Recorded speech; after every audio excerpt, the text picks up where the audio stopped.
Well, how about it, y'all? This is Daniel Nicholson with Nicholson Farms, and welcome back to another video. We've got the tractor warming up behind us.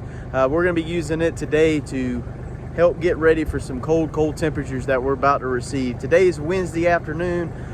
Friday morning when we wake up, and our area is supposed to be 13 degrees. And I know that doesn't sound cold to a lot of y'all from up north, but here in South Carolina, what we're used to as far as mild winters go, 13 degrees is pretty cold. That's the coldest we've been in probably 2 or 3 years. And on top of that, we're supposed to have gusts of 40-mile-per-hour wind. So that wind chill is going to bring us on down to close to zero temperature, or what it's going to feel like to me and to the animals. So we want to go ahead and get as much done this afternoon as possible. The temperatures are supposed to start dropping tomorrow. Even worse, it's about 40 degrees right now. So it's still chilly here, but not too bad. But as those temperatures drop tomorrow, I want to have all this done before then to make sure our animals are staying warm. Basically, the biggest thing that we have to worry about is that wind chill. We want to make sure these animals can get out of the wind, and hopefully that keeps them from getting pneumonia and things like that. As long as they can keep eating, keep ruminating, and get out of the wind, they're going to be all right. Most of these animals are just fine. The goats don't like the cold weather, or as far as the cold wind. They're up there by the highway beside our biggest goat barn, so they have ways to get in and out. But we're also going to be taking them a fresh bale of hay. They're almost done with the bale they're eating now, but I want to ensure that they have plenty to eat during this real cold weather. They're going to be wanting to eat as much as possible, so we're going to take them a fresh bale. That'll also give them something to bed around, get out the wind as well, especially those, the goats that aren't as in charge. They can get out and get around that bale if all the other goats won't let them in the barn. Our pigs up there in the lean-to, they're going to be just fine. They've got 2 walls on each side of them that's going to block the wind, and also some trees around them that's going to kind of cut that wind in half.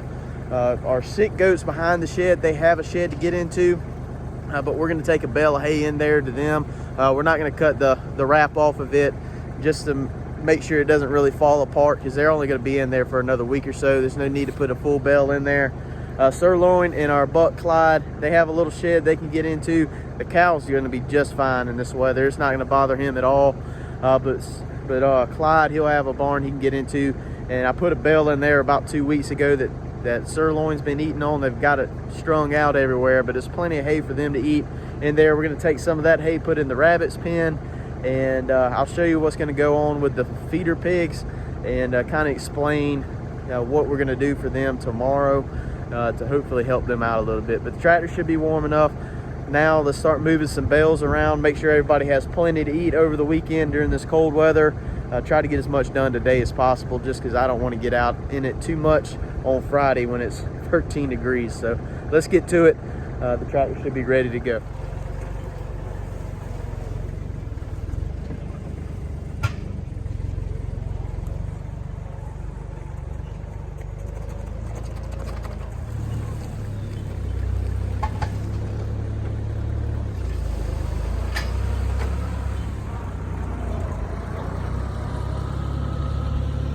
So the first place we're putting the bale out this afternoon is in between my parents' house and where I'm standing. Is kind of a little bit of a gully. That's going to block some wind, and the pigs, or the feeder pigs, are going to be moving in here tomorrow. I'll set up their fence right on the other side of that wood fence right here, and kind of encompass this little bit of area. You can kind of see where it's darker over there is where they were. Leave a gap for our road that goes through there. But they're going to be coming in here tomorrow. Yesterday I put them in this little small spot, and they already have it pretty torn up in here. So we'll be throwing some seed in there tomorrow and moving them across the road. They will eat on that hay bale a little bit, but I'm not too concerned about it. Whatever they don't use, I can remove after this cold weather, and we'll feed it to the goats, or either the horses or the cow one. But hopefully that's going to give them a little bit of wind block. Whatever they pull off that hay bale, give them something to bed down in. They're kind of down in that hole. That's going to protect them from the wind some. So let's grab another bale. We're going to be moving it into where the sick goats are, and allow them to have some hay, and also a place to kind of get out of the wind and bed down around. It's kind of tough to hold the camera and work the tractor at the same time. So I get lined up and just go straight in, I reckon.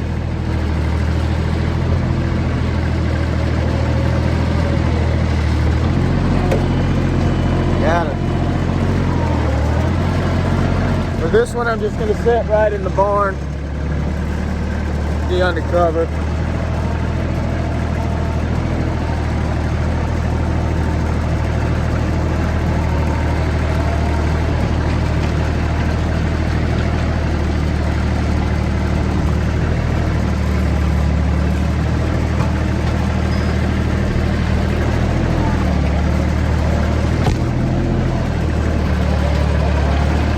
One down. I'm not going to cut the strings off of that because, like I said, we're going to be moving them back to the main herd pretty soon, probably Friday. Well, that's the day. It's going to be so cold.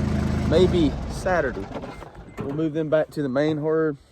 So we're not going to cut that string off because I'll probably be moving that bale somewhere else. But while we are right here, let's go ahead and see if we can take care of the rabbits. So I put this bale right here in this little shed for sirloin.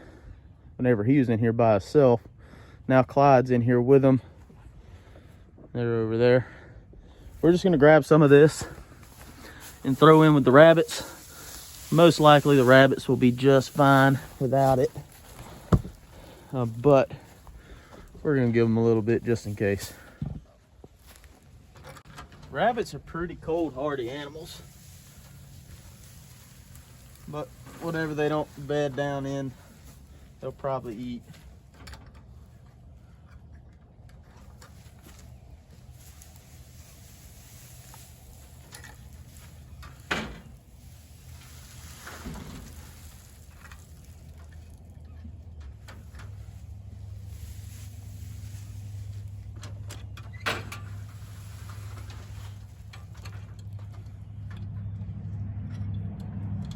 Grab a little bit more for the last buck, and then we're going to take some to our little rabbits that are in the rabbit tractor.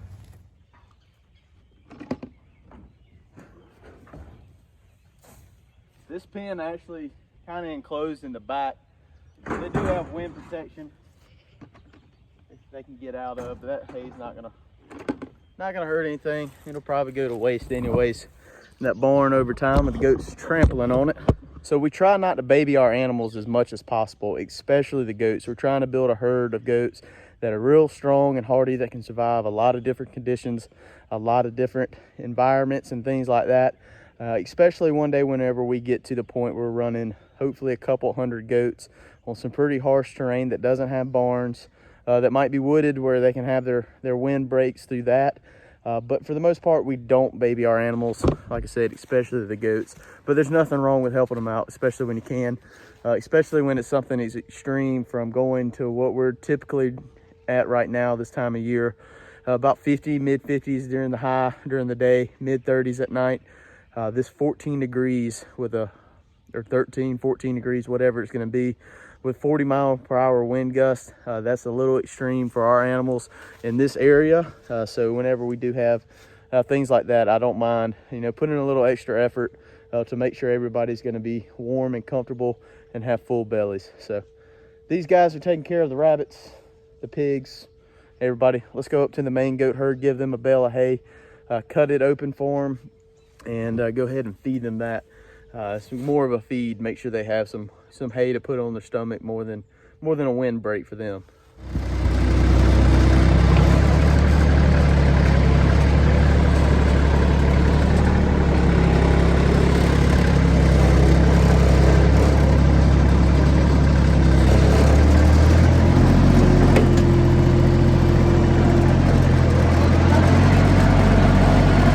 Most aggravating part of raising goats that are kind of trained to you is that they come to the gate every time. You have to fight them off.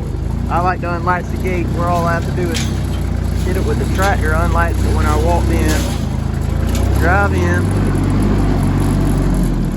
then I'll have just such a mad dash to get back to the gate to make sure they don't get out.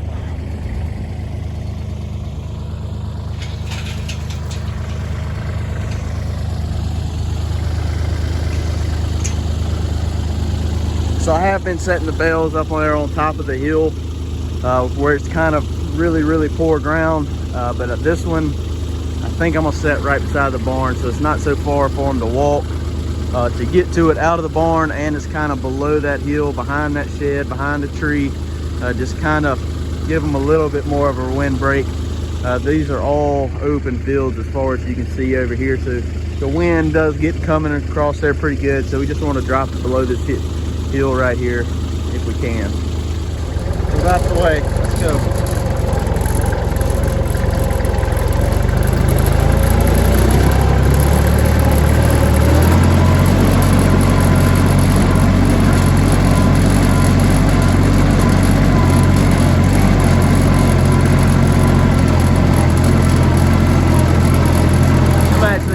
Beside these two trees.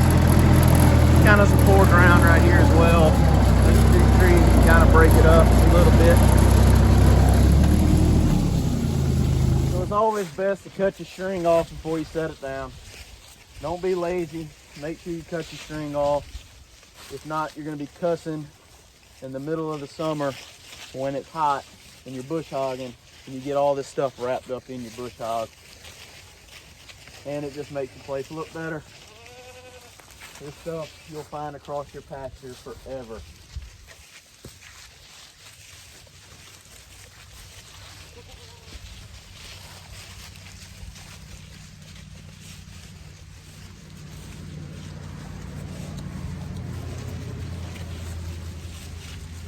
So the baler we used this year actually has these strings.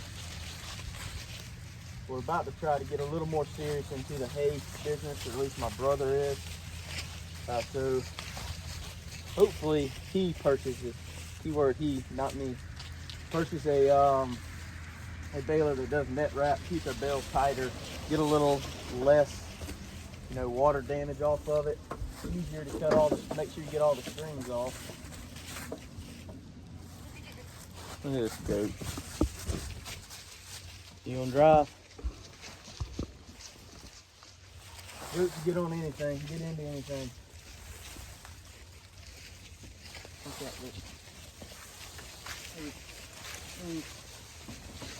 Sometimes I think it'd be nice to have some wild goats where they're not always up your business, in your way. But they're good. Drop this bale down, pull off from it, and everybody's got hay that needs it.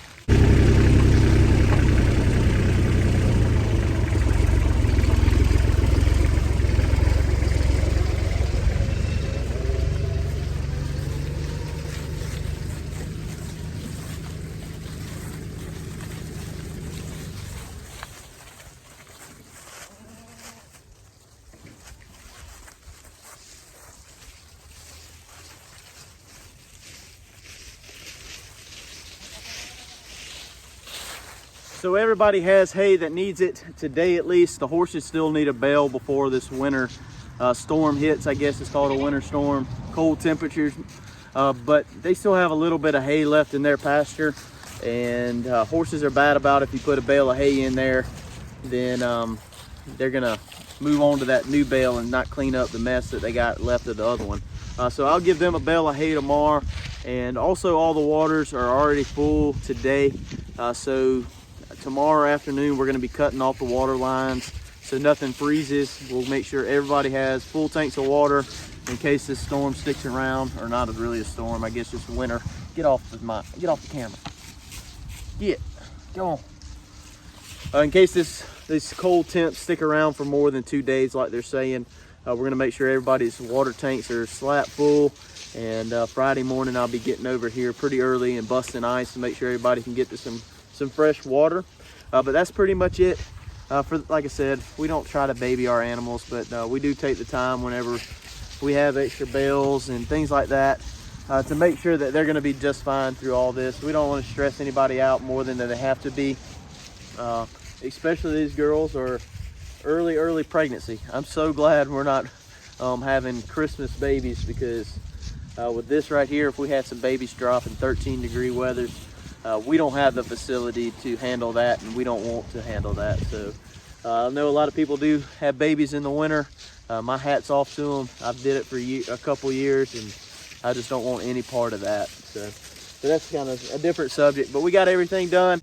So before we wrap this video up, I wanted to wish everybody a Merry Christmas. This video is going to be posted the Thursday before Christmas, so we're not going to be able to see you till after the holiday. So we wanted to take the time to to wish everybody Merry Christmas. I hope everybody has or have had a great time with friends and family, or however you choose to spend Christmas. Just remember what this holiday is really about. It's not about Santa Claus and all the gifts that you receive. It's about spending time with your family and celebrating the birthday of our Lord Jesus Christ and what he was sent here to do for all of us and what he has done for all of us. But with that being said, I really appreciate you hanging out with us. If you haven't already, please hit the subscribe button, hit the like button, hit the notification bell, leave us a comment, and we'll see you all on the next one. Merry Christmas.